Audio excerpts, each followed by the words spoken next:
sommes au Presse Club le 21 juillet 2014. Je reçois aujourd'hui au Presse Club Montparnasse, Hôtel Pullman, Monsieur Stanislas Longo Bingabé, homme de terrain, un Globetrotters. Il fait la fierté de la communauté congolaise, un banquier, mais je ne cite pas le nom de sa banque pour question de confidentialité et aussi question d'éthique par rapport à son travail. Une quarantaine bien trempée, donc début quarantaine. Un homme qui est bardé de diplômes, sorti des grandes écoles ici à Paris. Un honneur pour la communauté congolaise gagnante, une vraie communauté congolaise. Il va nous parler aujourd'hui de ses solutions par rapport à LDC. Il ne dit pas qu'il a le bâton de Moïse pour aider la RDC de s'assortir de ce marasme terrible, mais il veut apporter sa pierre à l'édifice. Il est à Paris, il a un idéal. Un seul idéal, c'est de ramener la paix entre les nations, d'apporter sa pierre à l'édifice. Il dit dans son leitmotiv, nous sommes tous des ambassadeurs pour la paix. Effectivement, nous sommes tous des ambassadeurs pour la paix. Alors, il a été remarqué par son attitude volontariste affichée en faveur de groupes. Bon, il n'aime pas qu'on dise un peu de groupes vulnérables, mais c'est vrai, des exclus du système économique en RDC. Il travaille pour les rayonnements de la RDC et c'est un engagement fort aujourd'hui. Alors, je souhaiterais savoir qu'est-ce que cela signifie en fait la paix pour vous. La paix pour vous, ça représente quoi? Merci, Monsieur Bongos, de me donner la parole. La paix doit être le fondement de nos existences aujourd'hui. J'ai 40 ans, pour être très précis. J'ai 40 ans, dont une bonne moitié est passée en République démocratique du Congo, où j'ai pu être témoin des différentes évolutions de la réalité des Congolais depuis 1990. Je vous assure que si nous-mêmes les Congolais ne nous attelons pas à travailler, à retrouver notre paix, personne ne le fera à notre place. Et dans 10 ans encore, nous serons sur ces sujets-là. Comment être en paix? Comment être en développement? Comment avoir de la sécurité? Toutes ces questions sont liées. Mais le prérequis, le préalable, c'est l'instauration d'une paix sans faille et d'une paix durable. L'expérience démontre qu'en République démocratique du Congo, la paix n'est pas possible dans ce périmètre-là si on n'envisage pas dans les pays voisins. Ça veut dire qu'il faut mettre tout le monde autour d'une table, les 9 voisins, parce nous avons 9 frontières. 9 voisins. Bon, le voisin le plus récalcitrant, le voisin le plus dur, c'est les 3 voisins, le Burundi, le Rwanda et l'Ouganda. Alors, comment voyez-vous la paix entre ces 3 voisins-là? À partir du moment qu'il y a déjà 8 millions de morts, il y a une situation terrible, la xénophobie rentre en ligne de compte. Or, quand on peut regarder bien, il y a des voisins, de familles de l'autre côté de frontières, ces 3 frontières. On peut trouver des cousins de l'autre côté et aussi de cousins. Comment feriez-vous pour enlever cette inimitié entre ces peuples? La réalité, c'est que aujourd'hui, les crispations, tant entre la RDC que les pays voisins de l'Est ou d'autres du Sud ou du Nord, ces crispations sont aujourd'hui le fait de notre pauvreté. Pauvreté ou notre richesse? Sur le fait de notre pauvreté. Nous aborderons la question des richesses potentielles. Hein. Mais, potentiel, oui, effectivement. La pauvreté, c'est un fait. Elle est factuelle. Ce n'est pas une potentialité, c'est un fait concret. La majorité des Congolais sont pauvres. La majorité des Rwandais sont pauvres. La majorité des Ougandais sont pauvres. La majorité des Centrafricains sont pauvres. Je ne parle pas des Angolais. C'est une autre réalité, c'est un autre contexte. On pourra peut-être aborder... On abordera naturellement. Oui, naturellement, c'est très important. Tout part de là, de nos situations de pauvreté. En situation de pauvreté, avec des démographies aussi importantes que celles de la RDC et des pays de l'Est, il va naturellement y avoir une grosse pression sur la terre, sur le foncier. Il va y avoir des crises foncières, des rivalités et des guerres à cause de la terre, premier point. Mais au-delà de cela, pour ce qui concerne les pays de l'Est, la région, les problématiques de la région reposent sur des coutumes tribales, des habitudes, des réflexes ethniques, un repli sur sa communauté, un repli identitaire sur sa communauté. Et aujourd'hui, à cela, vous pouvez ajouter les problèmes politiques.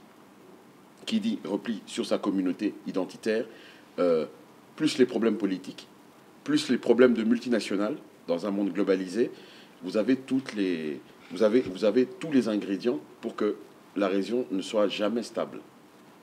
Pour qu'elle ne soit jamais stable. Or, aujourd'hui, on parlait de richesse. Le potentiel de la RDC, c'est de redevenir le pivot de la région des Grands Lacs, de l'Afrique centrale. La RDC a pour vocation naturelle d'être le moteur économique de toute cette région. Comment redevenir un moteur économique et insuffler cette dynamique pour que, finalement, le Congo décolle, atteigne son horizon, pour que le Congo décolle et qu'à la perspective de 2030, soit réellement le pays pivot qu'on vient d'évoquer, qui apporte du progrès, qui insuffle le changement et qui entraîne tous les pays de la région vers le succès, vers la réussite et vers la prospérité sur le continent. Nous pouvons le faire. Nous sommes en mesure de le faire à la condition expresse. À la condition expresse, il faut qu'il y ait aussi le courage de travailler sur les questions fondamentales que sont les problèmes ethniques, voilà, les problèmes politiques dans la région. Et à partir de cela, on pourra implémenter maintenant tous les projets de développement et tous les projets de réussite et de prospérité pour l'Afrique. Il y a un anthropologue qui a fait un travail rwandais qui habite à Londres, a fait un travail formidable au niveau de l'anthropologie sociale et également sur la démographie. Il dira clairement que le Rwanda a besoin de l'espace vital. Qu'est-ce que ça veut dire? Ça veut dire simplement qu'il faut pousser les murs ou les frontières. Il faut repousser les murs ou les frontières. Mais vous savez, nous pouvons en toute fraternité aider les Rwandais à se trouver de l'espace chez eux. Nous pouvons aider les Rwandais à se trouver de l'espace chez eux. Nous pouvons aider les Ougandais à se trouver de l'espace et de la sécurité chez eux. À partir du moment où nous-mêmes, nous trouvons suffisamment d'espace pour nos compatriotes et nous leur assurons leur sécurité dans leur périmètre. Notre sécurité sera, et c'est une vérité, notre sécurité et notre paix sera tributaire de la paix dans le Rwanda. Elle sera aussi tributaire de la paix dans l'Ouganda et dans le Burundi. Et en réalité, dans les 9 pays avec lesquels nous avons une frontière. Si les uns ont besoin d'espace, il faudrait peut-être repenser. Vous savez, lorsqu'on est contrarié et qu'on a un comportement assez belliqueux, je vais le dire comme ça, c'est je vais considérer que on ne s'offre pas suffisamment de perspectives. On ne s'offre pas suffisamment de perspectives. Et à partir du moment où un modèle ne convient plus à une réalité donnée, plutôt que de chercher de l'espace sur les côtés, on peut chercher on peut essayer de voir en hauteur. Voilà. Est-ce qu'on ne peut pas repenser le modèle? Le modèle, peut-être le modèle social, le modèle de développement à implémenter dans un pays peut-être comme celui-là, mais de manière à ce qu'eux soient en sécurité chez eux et que nous soyons en sécurité chez nous. Et je pense que c'est un effort que nous pouvons faire, en tout cas, dans le cadre d'un dialogue ascendant et descendant avec toutes les couches de nos sociétés, aborder vraiment ces questions de fond. Alors, ces questions de fond, il y a encore une question de fond, ça c'est peut-être simpliste. D'aucuns disent que la meilleure façon, c'est de faire comme les autres, les 5 pays dans le monde, où ils ont des frontières, de murs entre deux voisins, quoi. Bâtir un mur comme en Israël, vous savez, comme plusieurs pays ont cette facilité de dire que voilà, bon, il y a un mur de l'autre côté, donc personne ne pourra violer nos terres et notre espace. parce que vous parlez d'Israël, là, vous n'êtes pas sans ignorer la nouvelle intifada qui s'est déclenchée depuis 2 semaines. Plus de 240 morts. Déjà 240 morts. Le Conseil de sécurité s'est réuni cette nuit même, en vue de trouver des solutions à un conflit pour lequel, depuis des décennies, il n'y a pas de solution probante.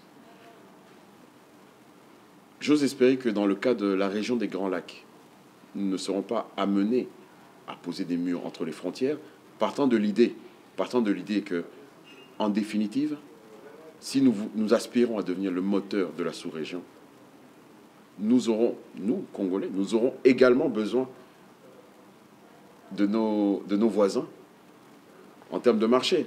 La RDC, aujourd'hui, en prenant son destin en main, en redevenant le moteur économique de la région, mais le marché qu'elle vit, ce n'est pas l'international au niveau de l'Australie ou d'autres continents. C'est d'abord sa sous-région. Cette sous-région est un marché intérieur très, très important. Très, très important pour la RDC.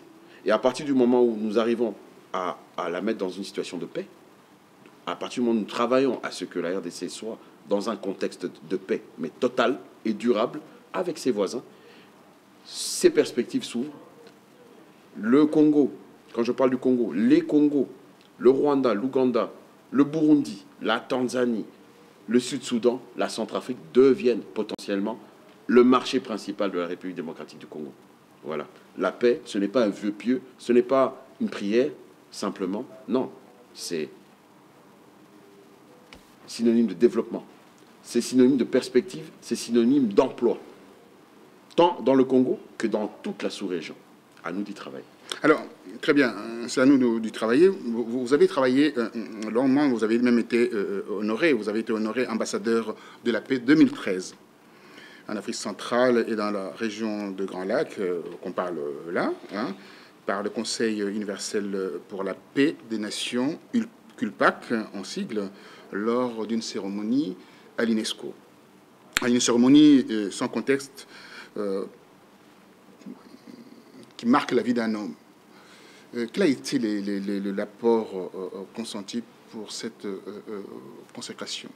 Je veux dire que depuis que je suis revenu en Europe, c'est ma perception et ma présentation, non seulement de la République démocratique du Congo, mais des perspectives, des potentialités de notre sous-région, la région des Grands Lacs. Voilà. Tout est dans l'approche. Tout est dans l'approche. Et je pense que notre génération, aujourd'hui, doit intégrer le fait que nous ne pouvons pas penser Congo-Congolais. Oui, le Congo au Congolais. Mais le Congo, aujourd'hui, est le moteur. Et le Congo doit redevenir le meneur. Et pour redevenir le meneur, elle doit préconiser des solutions pour stabiliser. Ces solutions, aujourd'hui, elles sont discutées entre 4 yeux, généralement entre personnes qui se connaissent depuis plus de 30 ans. Et les Congolais, dans leur grande majorité, ne sont pas associés à ces discussions-là. Ils ne sont pas associés. Donc il y a l'irresponsabilité de la classe dirigeante de la RDC, en commençant par le président de la République, parce qu'on dit le poisson commence à pourrir par la tête. Croyez-vous qu'il y a un réel souci avec celui qui gère la RDC? Je pense simplement que c'est une question d'approche. Je reviens sur mon concept d'approche, parce que nous sommes au XXIe siècle. Nous sommes au XXIe siècle. Nous ne pouvons plus mettre systématiquement en œuvre soit des modèles qui nous sont imposés de l'extérieur, soit des modèles convenus entre 4-5 personnes, sans consultation massive, ou alors très simplement, ne pas tenir compte des aspirations des nouvelles générations à participer à ce dialogue, à participer à la construction de la République démocratique du Congo, à l'émancipation de la région des Grands Lacs, à l'instauration, à l'imposition de la paix pour tous dans la région des Grands Lacs. Voilà. C'est une question d'approche et c'est une question de modèle politique, on va dire. C'est une question de modèle politique. Vous n'avez pas répondu par rapport à la présidence de la République. Écoutez, en très peu de mots, le chef de l'État a été élu en 2011. Comment? Dans quelles conditions? Il a été élu, il a été élu en 2011. Dans quelles conditions? Son mandat devrait se terminer en 2016. Je vais laisser le soin aux historiens, à la lumière de ce que son successeur fera, d'apprécier son bilan, de dire si effectivement il avait les qualités requises, il était dans un contexte déterminé, quelles ont été ses forces, quelles auront été ses faiblesses. En fait, je laisse le soin aux historiens de faire le bilan. Mais vous avez votre appréciation en tant qu'homme de terrain, en tant que banquier. Je précise bien que vous gérez une banque ici à Paris.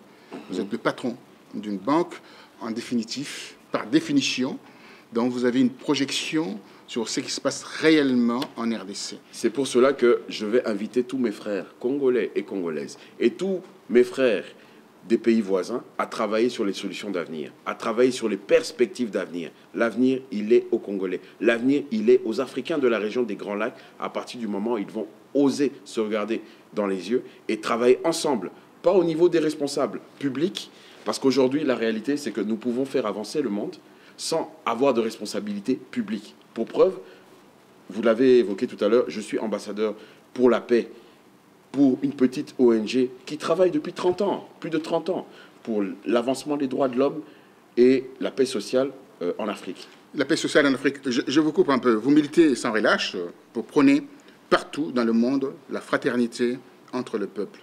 Un monde de bisounours, hein, comme je disais un peu. C'est une utopie, en fait, si on veut. Vous prenez la fraternité entre le peuple. C'est un discours que j'ai entendu quand j'étais à l'école. Primaire d'ailleurs, le peuple, c'est des gens bien, des gens qui s'aiment, s'embrassent. Mais en réalité, on peut se rendre compte aujourd'hui, c'est la cruauté qui gère le monde aujourd'hui. Des multinationales. Hein, alors cette mission sacerdotale, n'est-ce pas un coup d'épée dans l'eau au regard de tout ce qui se passe dans le monde, hein? Et des gens qui plombent l'Afrique, des multinationales, etc., avec le profit et les profits. Vous le connaissez, le principe de profit. Merci de rappeler que je suis quelqu'un du secteur du monde économique.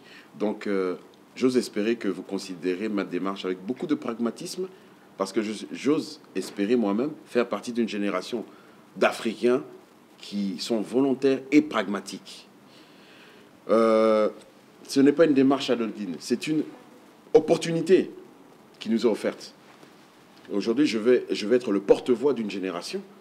Je vais être le porte-voix de ma génération parce que j'ai l'opportunité, sans responsabilité publique, politique, de faire avancer la cause de la paix sur la sécurité, le développement, la démographie, les perspectives d'avenir avec réalisme et largement, excusez-moi, et faire en sorte que ces orientations, ces recommandations et ces préconisations soient largement diffusées et largement connues. Ce qui, aujourd'hui, en près de 2 ans, a plus que suffisamment ouvert des portes devant moi, parce que c'est un discours qui est entendu dans les arcanes que vous ne pourriez même pas imaginer, dans des instances que vous ne pourriez même pas imaginer. C'est toujours une question d'approche. Quels sont les modèles? Regardez les choses. Regardons, nous, Congolais, nous, Africains, regardons les choses de la fin. Quelle est la fin idéale à laquelle nous aspirons? Partons de cette fin pour revenir à aujourd'hui, à l'instant T. Et en partant de la fin pour revenir à l'instant T, nous allons élaborer, structurer notre projet d'avenir. Alors, structurer le projet d'avenir, bien sûr, je comprends très bien votre démarche en tant que banquier, bien sûr, mais je peux aussi apporter un élément essentiel. Aujourd'hui, on voit en RDC, il y a des banques qui fleurissent, et ces banques-là sont pour le développement de la RDC ou pour le profit, en tant que banquier. Mais vous savez, comme on dit toujours, l'important, c'est qu'il y ait le développement soit manifeste. Le fait que les banques fleurissent, comme vous le soulignez si bien, suppose que l'économie va relativement mieux. Soyons objectifs.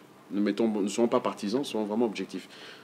Le fait que les banques fleurissent, comme vous l'évoquez, va supposer que l'économie va relativement mieux. Il y a encore beaucoup d'efforts à faire. Pour ne parler que du secteur bancaire, je pense que les conditions ont été réunies pour faire du secteur bancaire congolais l'un des plus performants du continent aujourd'hui. L'un des plus performants. Il faut créer les conditions pour booster notre économie, qui, en dépit d'un taux de croissance de 8%, 8,6% aujourd'hui, en dépit d'un taux de croissance de 8,6%, ne se reflète pas encore dans l'assiette du Congolais. Personne ne mange la croissance. Elle ne se mange pas. C'est un indicateur d'une réalité à un moment donné. L'autre paramètre, c'est que la croissance de la République démocratique du Congo est liée à un contexte mondial d'une demande importante en matières premières, que la province du Katanga sait fournir à suffisance. Dans les frontières intérieures, cette croissance, les effets de cette croissance sont très mal répartis. Mais le Congo reste un. Parce que si on ne parlait que de la croissance des régions, des 11 provinces de la RDC, le Katanga, à lui tout seul, aura eu un taux de croissance de 39%. 13%, aujourd'hui on dit 13 à 39%. Rien que le Katanga, 39%. Donc, il y a plusieurs chiffres. Hein. Moi, j'ai les chiffres à 13% à peu près, quoi. Donc, uniquement pour la province du Katanga. Oui, pour la province du Katanga. D'accord. Chacun ses sources. Voilà. Chacun ses sources. Mais toujours cela pour dire que le Katanga est la province qui va tirer toutes les autres provinces vers le haut. À supposer que le contexte mondial change aujourd'hui et que la demande de matières premières chute pour diverses raisons, eh ben, nous allons revenir à une étape, on va revenir 10 ans en arrière. Voilà. Alors 10 ans en arrière, mais je comprends parfaitement que vous prêchez pour votre paroisse, donc les banques. Vous ne pouvez pas tirer sur vos amis banquiers. Et effectivement, c'est un conglomérat de gens qui veulent imposer leur diktat avec des systèmes de mining, des systèmes d'intérêts imposés qui plombent l'économie aujourd'hui de la RDC. Quand on voit la Banque mondiale, quand la Banque mondiale prête l'argent, le Club de Paris prête l'argent, le Fonds monétaire international prête l'argent sur l'ensemble de Bretton Woods, qui prête l'argent en RDC, et il y a des intérêts qui sont énormes, qui tournent aux alentours de 40, 50, 60% même d'ailleurs d'intérêts. C'est-à-dire on paye les intérêts après la dette après. Croyez-vous, avec ces systèmes, la RDC peut se relever? Et vous parlez le panier de la ménagère, vous parlez le 8,6% de taux de croissance en RDC. Pourquoi on ne le ressent pas? C'est vrai, vous l'avez expliqué un tout petit peu. Tout ça, c'est pour le souverain primaire, c'est incompréhensible. Ok, donc vous savez, en substance, ce ne sont pas les banques qui tirent l'activité économique de la République démocratique du Congo. Nous y participons activement et nous la consolidons. Nous permettons qu'elle soit consolidée. D'un autre côté, il faut repenser. On parlait d'un taux de croissance intéressant, mais c'est dans le contexte mondial que la République démocratique du Congo aujourd'hui reprend un peu de poil de la bête. C'est dans le contexte mondial. Vous verrez que le taux de croissance de la RDC n'est pas très loin de celui du Rwanda ou de celui de la Tanzanie. C'est le contexte qui veut cela. Par contre, il faut savoir comment l'État prend ses ressources, génère ses recettes, prépare son budget et choisit ses priorités.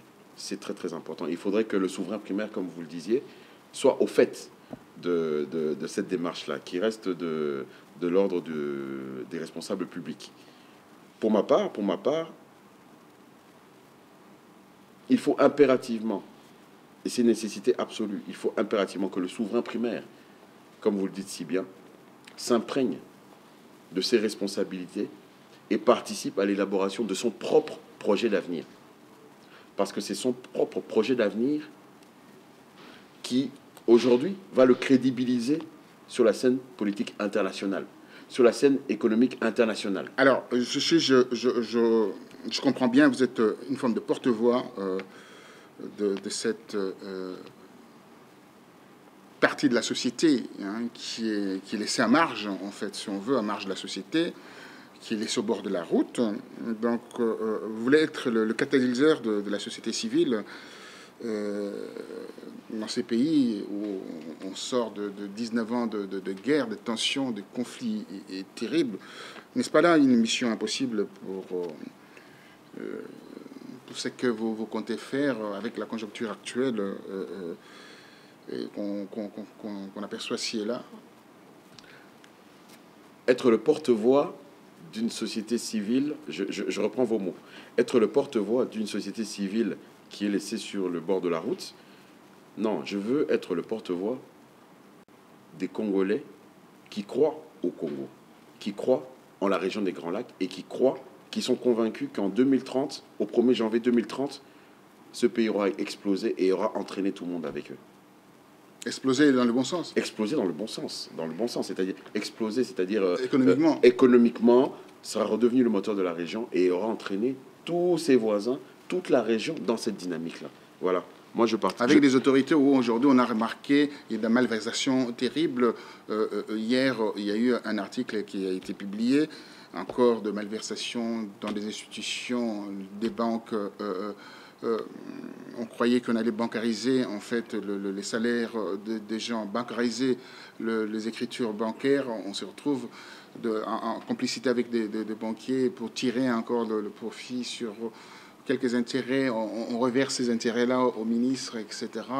Croyez-vous encore changer l'identité du Congolais ou bien refaire en fait la mentalité? Comme je disais, c'est une question, tout est question de modèle.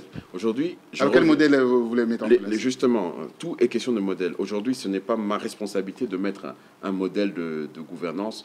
Ce n'est pas ma responsabilité de mettre un modèle de gouvernance en place ou d'apporter du moins de faire appliquer les lois. Ce n'est pas ma responsabilité. Mais toujours est-il qu'en tant que citoyen congolais, d'abord, je peux faire en sorte que la justice de mon pays soit proactive sur ces sujets. Qu'elle soit proactive et beaucoup plus impliquée. Mais toujours est-il... L'appareil judiciaire est dans les mains des autorités politiques. Tout est question de point de vue. Vous savez quoi? Dans le monde idéal vers lequel nous nous projetons et vers lequel, vouloir ou pas, nous allons arriver, la justice sera autonome. La justice en République démocratique du Congo, elle sera autonome. Et je pense même que pour tous ceux qui ont des prétentions et qui, du moins ceux que nous voyons et tout, aujourd'hui, il serait très intéressant qu'ils remettent la justice au centre de tous les débats et qui donnent les signaux, qui nous donnent les signaux de l'indépendance de cette justice.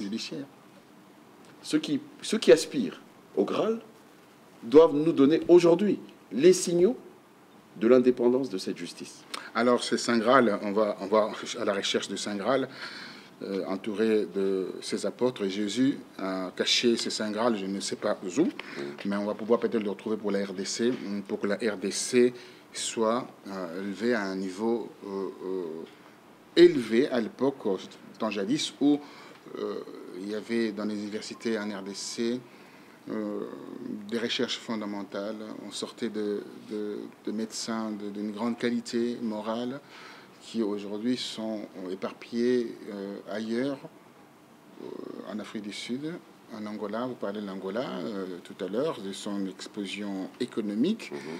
Comment voyez-vous en fait cette dispersion de la matière grise de la RDC qui vont ailleurs chercher l'Eldorado?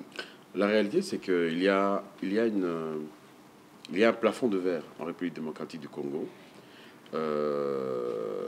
Depuis l'indépendance, ça va faire 54 ans. Et c'est une observation, c'est une critique que je fais.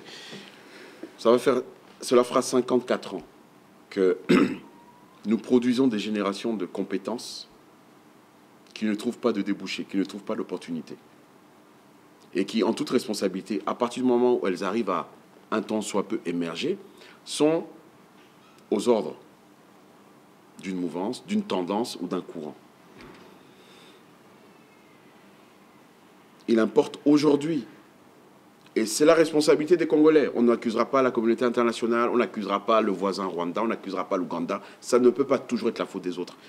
Aujourd'hui, il y va de la responsabilité du souverain primaire, déjà, de travailler au rassemblement des intelligences opérationnelles du Congo, qui sont dans le Congo et qui sont sortis du Congo. Travaillons à cet effort de rassemblement d'intelligences opérationnelles qui vont travailler sur le projet d'avenir. La conquête ne doit pas précéder le projet, c'est un non-sens. Mais faire participer toutes ces intelligences opérationnelles à un projet, à l'élaboration d'un projet d'avenir, va vous crédibiliser à l'international, vous, les Congolais, qui aujourd'hui êtes en mal de reconnaissance, êtes en mal d'auditeurs, qui nous écoute fondamentalement? Qui écoute les Congolais? Personne n'a réellement envie de nous écouter, du moins de la manière dont nous présentons nos problématiques. Effectivement. Voilà. Présentons les problématiques différemment. Aujourd'hui, sans fausse modestie, vous l'avez évoqué tout à l'heure, j'ai l'opportunité, c'est une opportunité. J'ai l'opportunité d'accéder à certaines strates. Des entrées. J'ai des entrées relatives. Voilà, j'ai des entrées dans certains endroits. Mais aujourd'hui, si j'ai ces entrées, c'est justement parce que je ne perds pas mon temps, je ne gaspille pas même le temps de mes auditeurs, de mes interlocuteurs, je ne gaspille pas mon temps à faire la critique de ce qui se fait en RDC, mais derrière cela, à ne pas apporter d'orientation. Alors, l'orientation, vous êtes le principal animateur d'une première représentation de la Banque internationale, enfin une banque qui est ici, une banque à Paris. Donc, vous gérez cette banque. Vous avez un background important, couronné d'un cursus éloquent. Je vais vous rappeler quand même cela, avec un 3e cycle. Sorti, bien sûr, l'école des guerres économiques. Alors, la guerre économique, on y est en plein dedans. Vous allez nous expliquer qu'est-ce que c'est cette guerre économique. Master unique en France, intitulé Management stratégique et intelligence économique. Toujours, guerre économique, intelligence économique. Banquier de profession. Alors, votre rapport par rapport à tout ça en RDC, et comment vous avez fait pour engranger, pour récupérer en fait tous ces diplômes? Vous avez eu de la chance d'avoir une famille, d'être élevé avec une cuillère d'argent dans la bouche. Alors, je ne sais pas. Non, vous savez, je ne suis qu'un Congolais de la classe moyenne, je dirais. Classe moyenne. Issu de la classe moyenne. Issu, voilà. Issu peut-être de la classe moyenne. Je ne suis qu'un Congolais issu de la classe moyenne. Je suis très fier de ce que mes parents ont pu faire pour moi, autant au moment où ils ont pu le faire. Et puis après, vous savez, le vrai courage, c'est d'essayer d'apprendre en permanence, de ne pas s'arrêter, de ne pas se dire que voilà, je suis sur mes acquis. Voilà, aujourd'hui, je ne sais rien. Je pars toujours de l'idée que lundi prochain, je ne saurai rien. Il faut que je reparte du point zéro. Voilà. Et tout le monde peut m'apporter quelque chose, et tous les enseignements sont bons. Tant que ça. Est-ce que vous accompagnez les gens avec votre statut là? Vous avez dirigé une banque. Est-ce que les Congolais viennent vous voir et vous accompagnez leurs projets? Enfin, qu'est-ce que vous faites? Les Congolais viennent nous voir. Les Congolais viennent nous voir. Je ne souhaiterais pas trop insister sur la partie professionnelle de ma vie. Mais les Congolais viennent nous voir, effectivement, avec leurs projets. Il n'y a pas que les Congolais. Il y a des opérateurs européens, économiques, qui viennent nous voir par rapport à leur projection sur la RDC. Et nous avons notre propre grille de lecture et les perspectives, du moins les orientations que nous leur suggérons. Et je vous assure que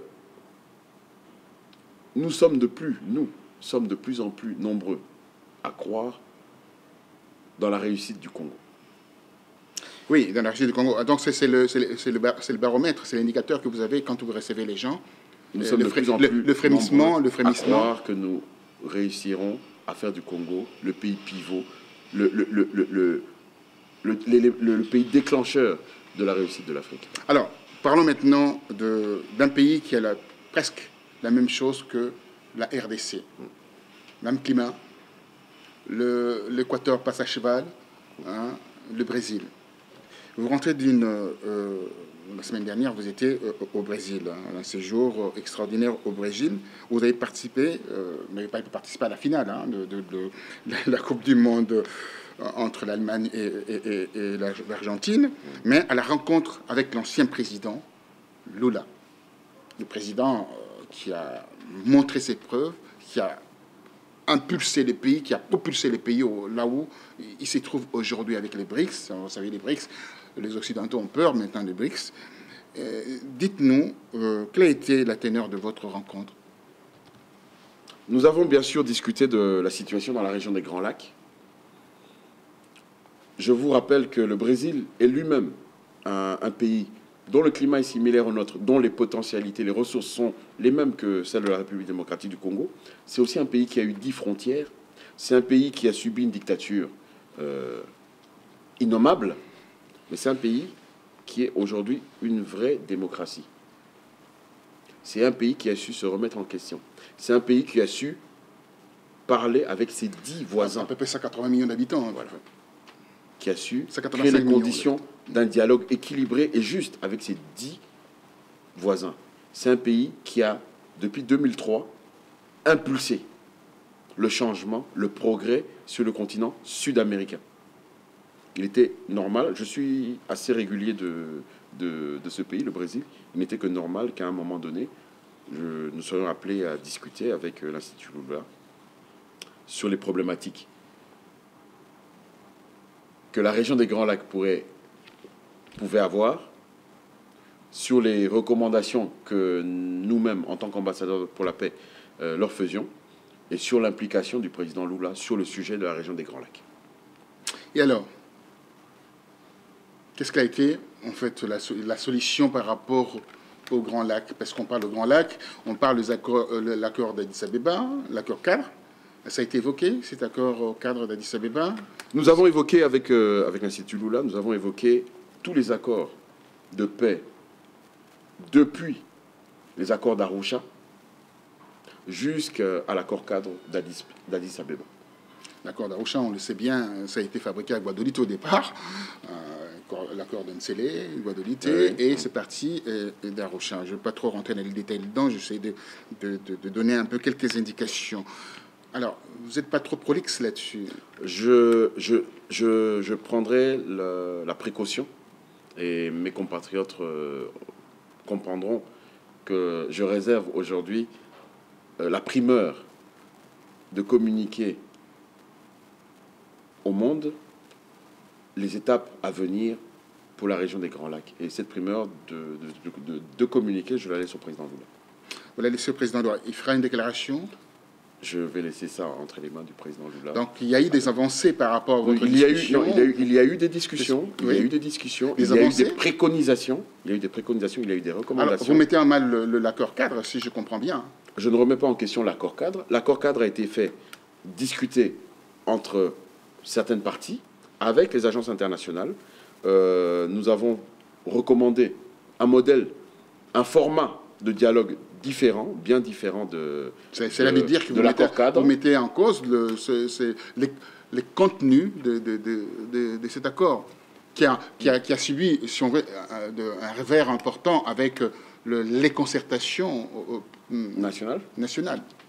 En tout cas, je vous confirme que nous avons, sans dire que je remets en question quelque accord que ce soit, nous avons travaillé à une solution qui, normalement,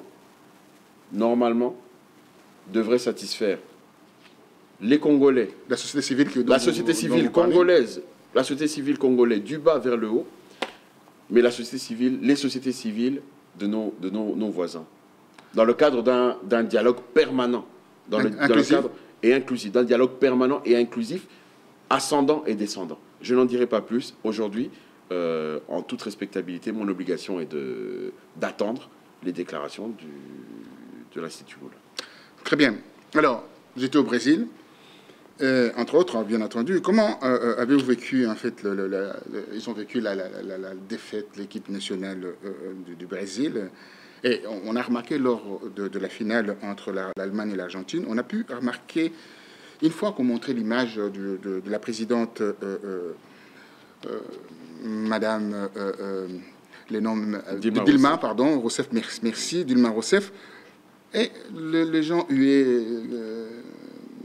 C'est-à-dire qu'elle n'a pas une bonne presse dans son pays. Pourquoi? Parce que les 13 milliards dépensés là, on devait le dépenser au niveau des favelas. On devait, le complexe, vous savez, ce complexe sportif, c'est une dépense pharaonique.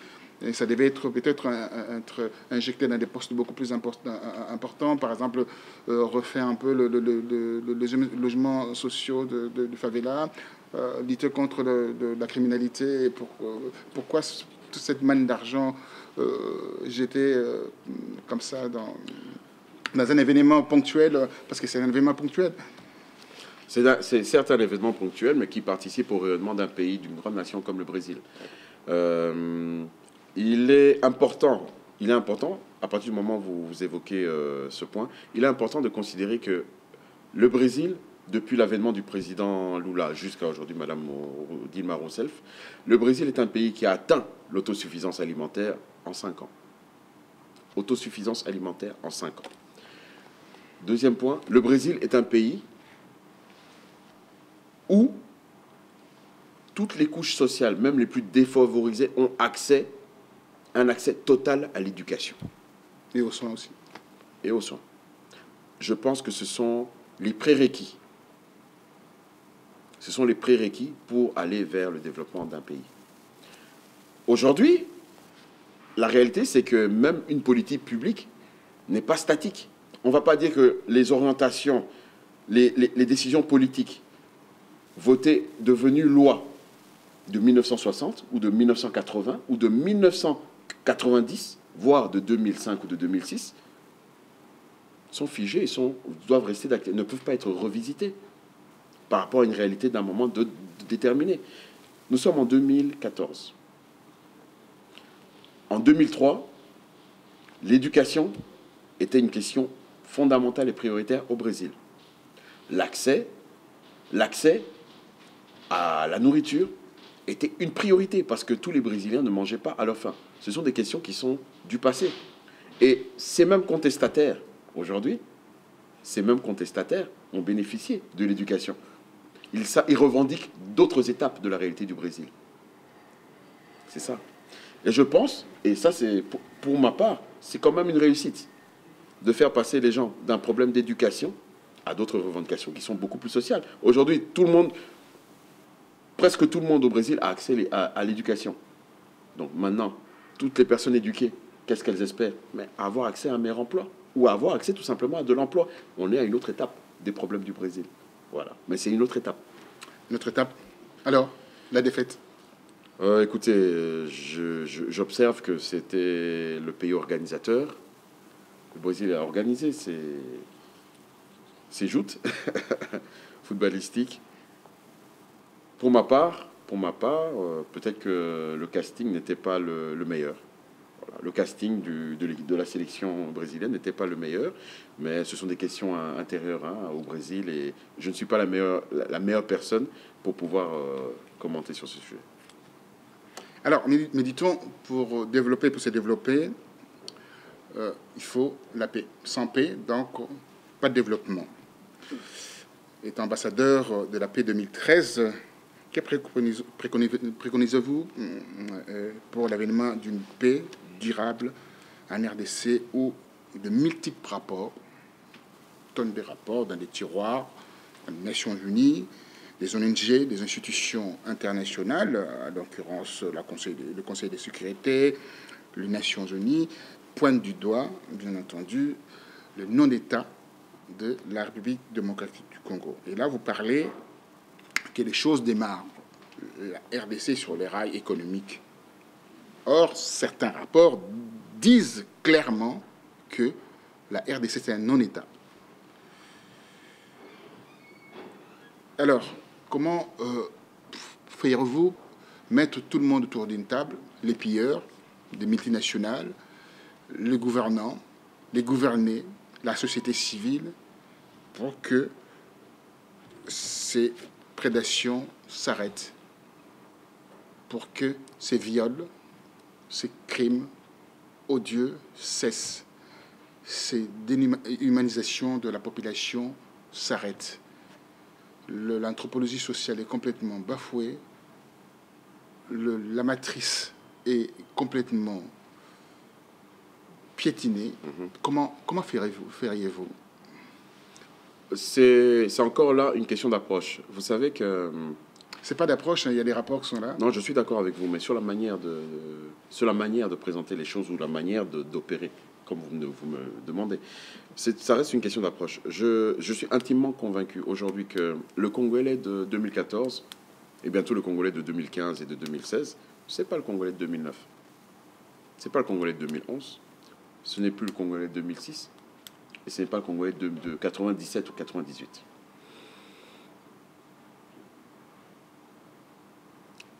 À partir du moment où ce Congolais considère qu'il a un peu de temps devant lui pour travailler sur son projet d'avenir, ce projet d'avenir comprend quoi? Un développement économique, certes, une stabilité dans la région et dans les pays, un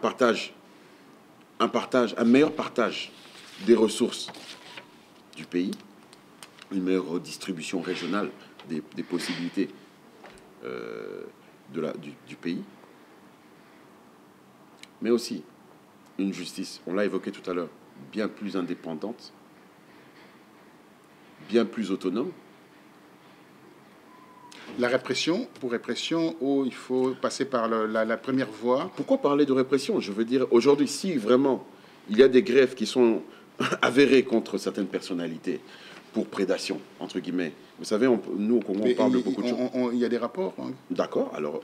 ou certaines autorités, ou aussi également des autorités militaires de haut gradé qui s'élancent dans des... J'invite le comme le général Amissi, par exemple, pour ne pas le citer. Voilà, donc il a été cité au niveau de rapport des Nations Unies, et voilà, il fricotait avec les rébellions, avec des gens qui mais si cela est avéré, apportent la mort. À mon avis, à mon humble avis, en tant que citoyen congolais, si cela est avéré, je pense qu'il y a des organismes par lesquels on va passer naturellement pour... Il y a l'impunité, c'est ça que les gens disent aujourd'hui de la RDC, où l'impunité règne.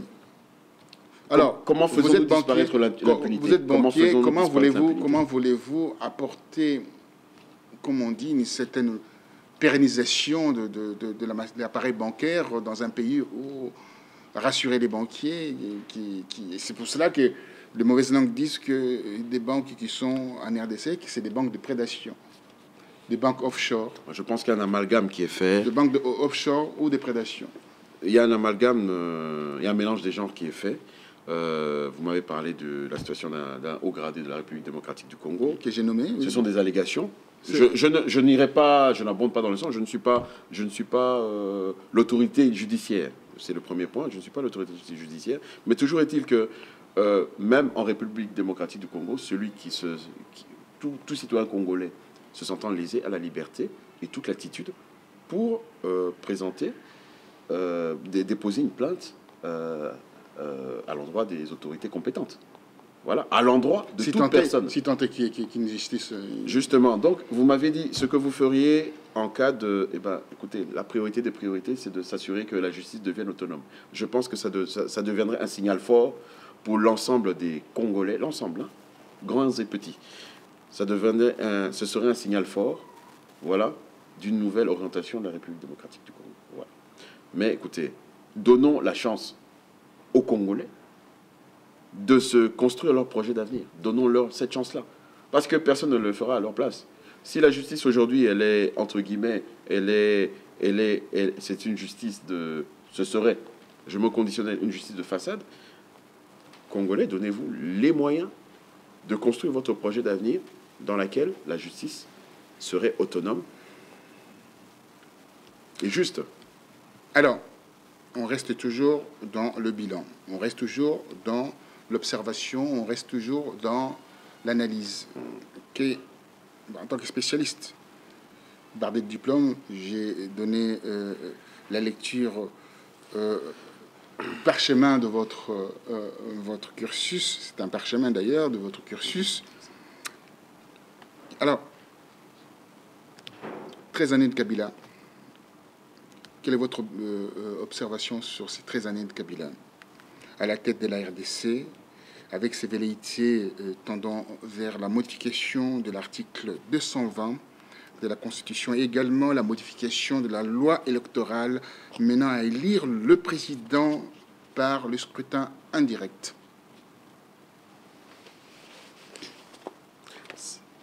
Je ne vais pas m'attarder sur une question aussi sensible, pour la simple et bonne raison que je ne suis pas historien, et c'est aux historiens de faire le bilan du président Kabila, à la lumière de ce que fera son successeur, parce qu'aujourd'hui, l'histoire nous a permis de faire le bilan et du maréchal Mobutu et de son successeur, Musée Laurent Désiré Kabila. Je ne suis pas historien, je ne ferai pas le bilan du président Kabila aujourd'hui. Par contre, je suis intimement convaincu, et c'est une conviction forte, que l'article 220 de la Constitution n'a pas à être modifié. Il n'a pas à être modifié, et que, une fois encore, il appartient aux Congolais de penser leur avenir et de construire leur projet d'avenir. Je vous en prie. Leur projet d'avenir. Donc, vous pensez que l'article qui est gravé dans du marbre ne sera pas modifié? Je ne pense rien. Vous savez, l'homme reste l'homme. Le cœur de l'homme reste tortueux. Les Américains ont fait une pression auprès de ces... Je pense que le monde entier va se mobiliser. Il faut qu'on remette chaque chose dans son espace-temps.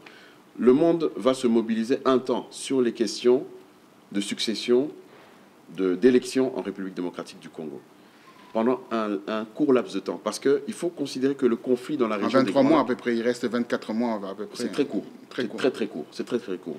Et il faut considérer que le conflit dans la région des Grands Lacs, à l'échelle planétaire, n'est pas un conflit majeur. Du regard de l'Occident, la situation dans la région des Grands Lacs n'est pas une situation majeure. Pour preuve, vous avez la situation au Moyen-Orient. Au Moyen-Orient, avec la Palestine et Israël aujourd'hui, qui est également un conflit de basse intensité, on appelle ça comme ça chez les stratèges. Ça reste un conflit de basse intensité qui est circonscrit, qui, avec les problèmes en Syrie, en Irak et tout, ne va pas déborder, les autres pays du Moyen-Orient étant occupés par leurs problèmes intérieurs. C'est ce qu'on dit de la RDC.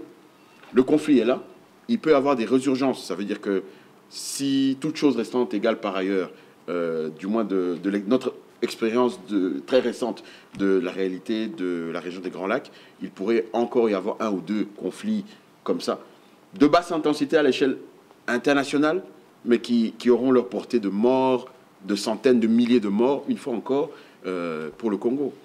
Et c'est pour cela, et c'est là que j'invite une fois encore mes frères et sœurs congolais à travailler sur les fondamentaux de nos problématiques dans la région.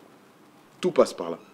À travailler sur les problématiques ethniques, ethno-tribales, les problématiques politiques, les questions politiques de la région, du pays et de la région. Et non seulement à y travailler d'eux-mêmes, mais à y travailler avec leurs voisins. À y travailler avec leurs voisins. Vous savez ce qui va s'en dégager? C'est que, premièrement, lorsque deux entités discutent, elles ne se font pas la guerre parce qu'elles sont en train de discuter. Lorsque vous impliquez le bas peuple dans une discussion aussi importante, attention, de part et d'autre de la frontière, on ne se tire pas dessus. Ce sont les peuples qui se parlent. Ce ne sont pas les décideurs qui n'ont jamais pris la bonne habitude d'associer les sociétés civiles et les communautés, même locales, à la discussion vers la paix. Ce sont fondamentalement les entités locales, provinciales, nationales qui discutent. C'est une autre dimension, c'est un autre format. Et ça veut dire que dans ce format-là, il est difficile, du moins c'est notre entendement, il est difficile d'essayer d'amener du retard, des changements constitutionnels et tant d'autres choses. Non, c'est le moment de prendre son destin en main. Le destin en main. Alors, la RDC est en train de prendre son destin en main. Les institutions restent, le gouvernement change, avec le taux de croissance de 8,6%, 5-6%, à la lumière de ce qui se passe en Angola, taux de croissance 9%. L'année prochaine, en 2016, ils disent que voilà, ils vont faire le taux de croissance à deux À deux chiffres. chiffres. Très bien. On voit quand même, il y a l'exploitation de pétrole a produit. Et il y a des constructions des logements sociaux, la sécurité territoriale, la militarisation du pays. Hein, les frontières sont bien protégées, bien étanches. Et une impulsion politique extraordinaire. Le budget de la RDC, ça tourne aux alentours de 11 milliards à peu près de dollars. C'est un poste budgétaire d'un département en Angola, le ministère de la Défense par exemple, ça fait presque la même somme, la même enveloppe, pardonnez-moi. On regarde le budget national angolais, tourne aux alentours de 57 milliards. Comparativement à la RDC, il n'y a pas photo. Bon, la réalité, c'est que l'Angola, aujourd'hui, est la puissance régionale. 27 ans de guerre aussi. Mais c'est un pays qui sort de 27 ans de guerre, mais qui aujourd'hui se reconstruit. Elle se reconstruit. Je pense qu'à un moment donné, les Angolais ont pris leur destin en main. Une fois qu'ils se sont parlé entre eux, ils ont pris leur destin en main. Aujourd'hui, on ne peut qu'encenser leur démarche, leurs efforts. Qu'est-ce qui a empêché Museveni, enfin Museveni, c'est un lapsus révélateur, le docteur Savimbi, qui empêchait... Savimbi. Mettons chaque chose dans son contexte. Vous savez très bien que le docteur Savimbi, soutenu par le Zaïre de l'époque, lui-même soutenu par les États-Unis d'Amérique de l'époque, mais à partir du moment où le mur de Berlin est tombé, que les réalités de la guerre froide n'ont plus de raison d'être en Afrique, les enjeux ont changé. Les enjeux ont changé. Et je pense que c'est très important ce que je dis. C'est important que nos frères et sœurs congolais et congolaises commencent à comprendre les enjeux stratégiques dans la région. Pas seulement pour le Congo, mais dans la région. À partir du moment où on a une meilleure approche et une meilleure maîtrise de ces enjeux, je pense qu'on pourra ensemble passer aux autres séquences. Il y a eu l'éveil patriotique qu'on a vu sur toute la planète Congo. Dans la RDC et dans la diaspora, il y a eu l'éveil patriotique. Maintenant, attelons-nous à maîtriser les enjeux stratégiques pour qu'ensemble, on puisse préconiser les orientations stratégiques justement à mettre en œuvre pour qu'à l'horizon 2030, au 1er janvier 2030, le Congo soit réellement le moteur économique de l'Afrique. 2030 1er janvier 2030, c'est tout à fait 2030, possible. si on regarde 2030, alors on peut dire 16 ans. C'est demain. 16 ans. Dans 16 ans, c'est tout à fait jouable. 16 ans, donc on a le temps de mourir de faim. Non, j'ai dit, pour travailler sur un projet d'envergure qui va nous remettre... vous savez, quoi qu'il en soit, il y a un chronogramme à mettre en œuvre. Et je pense qu'à court terme, à moyen terme et à long terme, articulé de cette façon-là, on peut avoir les séquences qui conviennent pour que, à court terme, les populations soient satisfaites. Vous savez, vous parlez de mourir de faim. Je parlais de priorité des priorités. C'est la sécurité alimentaire en République démocratique du Congo. Et la sécurité alimentaire, qui doit être une priorité stratégique, la sécurité alimentaire. Alors, la sécurité alimentaire, on en a parlé au dernier sommet, le 23e sommet de l'Union africaine. Oui. Ils ont trouvé de résolutions pour mettre en place la sécurisation alimentaire, la protection alimentaire et la transformation, bien entendu, de produits manufacturés en Afrique. Alors, ils disent, en 2063, plus de faim en Afrique. Les résolutions ont été votées. J'ai posé la question aux trois présidents, Idriss Déby, le président Boni Yayi, et j'ai posé encore la question au président Paul Kagame. Concernant cette protection alimentaire, alors, il s'avère qu'il y a une certaine divergence dans leur façon de voir les choses, leur vue. Il y a 7 régions économiques, si on veut. C'est en partant de UMOA, CEMAC, SADC, etc. Mais tous ne s'attendent pas. Comment peut-on faire pour que tout le monde soit d'accord, afin que ces projets-là aboutissent? Vous savez, ma croyance, c'est qu'à partir du moment où vous essayez d'imposer, ou bien d'imposer un seul modèle de développement ou d'orientation stratégique à l'ensemble du continent, ça ne peut pas marcher. Pourquoi? Parce qu'il n'y a pas une Afrique, il y a un seul continent africain, mais il y a des Afriques. Et ces communautés sont regroupées par rapport à leur réalité régionale. Ces communautés se regroupent par rapport à leur réalité régionale. il est possible aujourd'hui, avec un pays comme la République démocratique du Congo, dont plus de 60% des terres arables non cultivées peuvent faire la différence pour toute la sous-région, peuvent nourrir toute la sous-région, et voire même l'Afrique ou l'Europe. Oui, on a un rapport bien détaillé là-dessus. Ça veut dire que simplement, il faut que de manière méthodique et stratégique, nous formulions une orientation stratégique. Vous êtes d'accord avec moi? Il faut qu'on ait un programme. Il faut qu'on ait un programme déjà pour sécuriser 70 à 80 millions de Congolais. Il faut les sécuriser. Aujourd'hui, avec la pression démographique, en dépit du taux de croissance en question, mais nous n'avons pas les moyens de nourrir les Congolais. Alors, nous n'avons pas moyen de nourrir les Congolais. Nous n'avons pas les moyens de nourrir les Congolais. Quelles sont les politiques publiques que nous devons maintenant mettre en œuvre pour s'assurer que dans les 5-6 ans à venir, nous pourrons nourrir d'abord tous les Congolais et éventuellement toute la sous-région? Alors, comme bon Congolais, vous avez des ambitions en politique, parce qu'on peut voir à travers votre discours, en filigrane, on peut déceler quelque chose où ça vous ramène vers le chemin politique. Et quand on dit chemin politique, par définition proche de la population, quel serait votre, en fait, comme on dit, cheval de bataille si vous venez à prendre peut-être, je ne dis pas, vous serez prêt, enfin, tout le monde veut devenir président, bien sûr, prendre le pouvoir. Quel sera le premier rapport que vous apporterez à un RDC si jamais vous devenez un leader politique?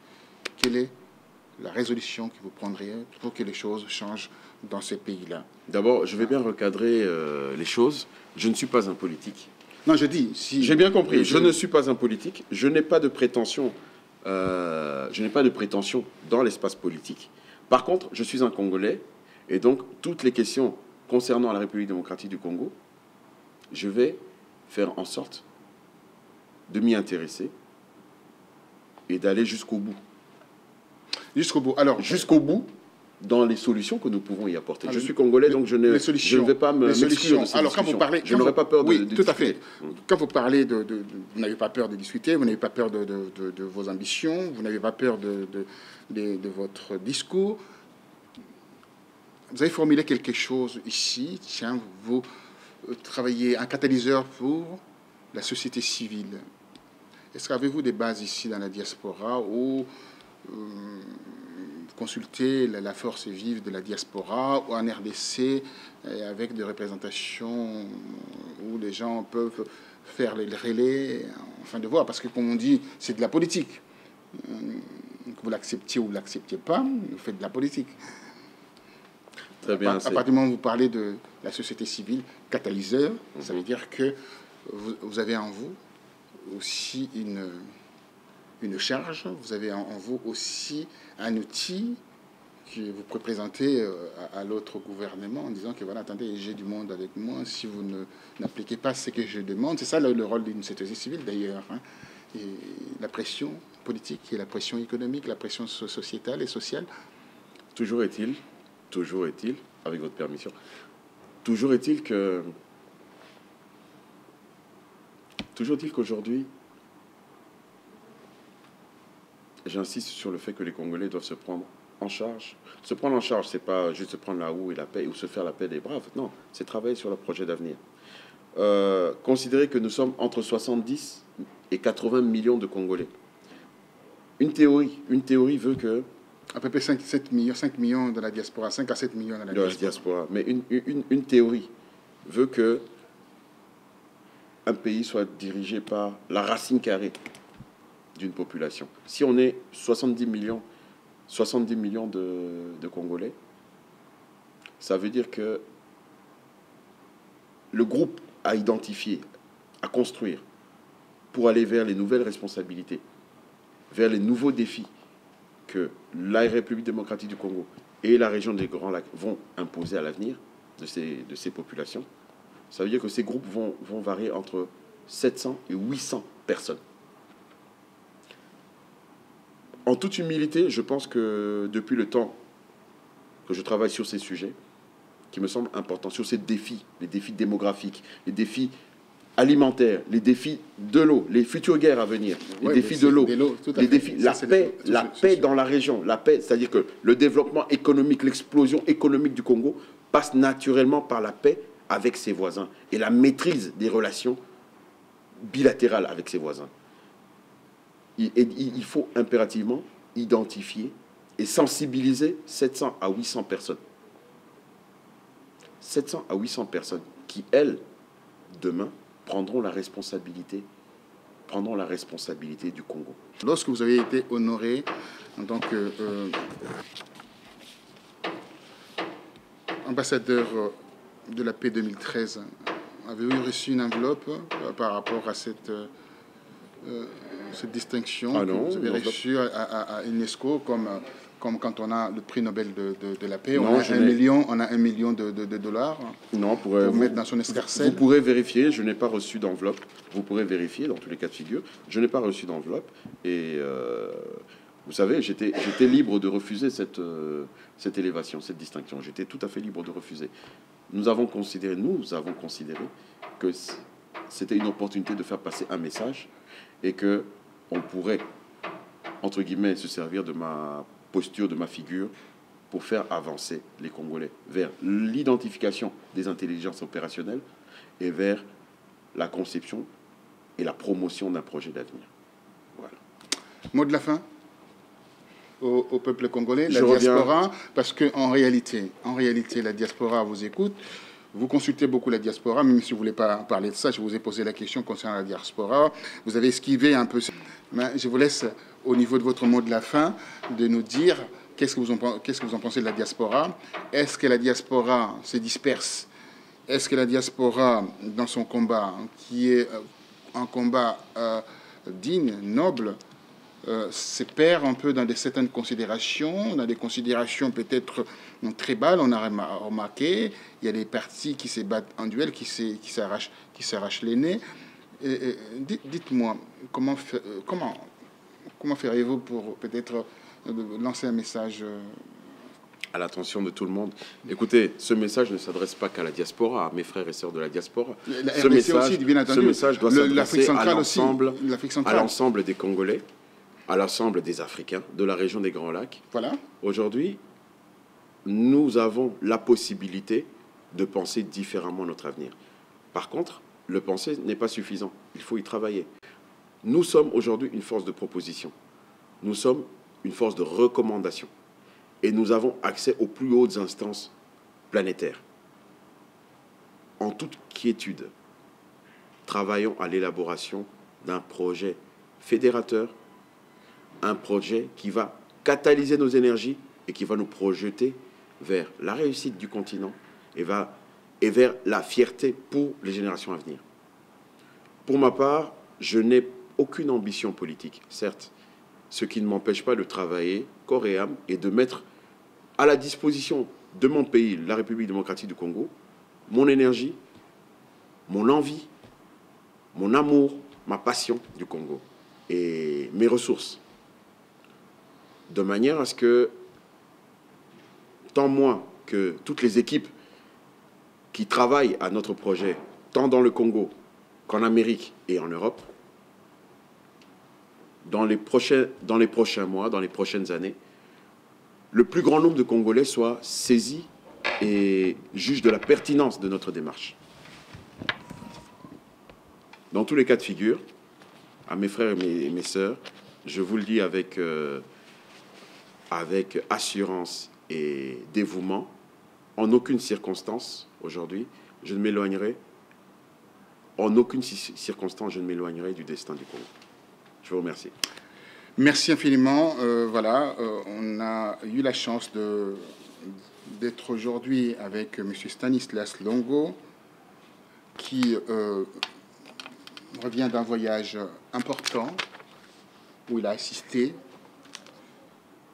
à quelque chose qu'il ne souhaite pas dévoiler aujourd'hui sur le rôle du Brésil dans la région des Grands Lacs. Faciliter l'émergence de nouvelles idées. Alors, voyez-vous, dans la diaspora congolaise, il y a aussi des gens qui réfléchissent autrement, qui font le combat autrement, qui ont des entrées. Et à travers leurs entrées, au niveau des grandes institutions, nous pourrions faire avancer les choses. Le combat, ce n'est pas seulement de sortir, manifester, c'est une très bonne chose. Le combat, ce n'est pas seulement être au niveau des réseaux sociaux, c'est aussi une bonne chose. Le combat, ça se passe aussi dans des bureaux feutrés, là où les décisions se prennent. Vous avez rencontré le président Lula, un homme d'une qualité morale exceptionnelle qui va aider le Congo du Grand Lac, la région du Grand Lac, de s'en sortir, où la paix régnera, afin que ce soit le moteur pour l'Afrique subsaharienne. Voilà, je tenais à dire merci à notre invité. Il a été ponctuel. Merci à vous. C'est moi qui vous remercie. Et puis, bon vent à vous. Merci.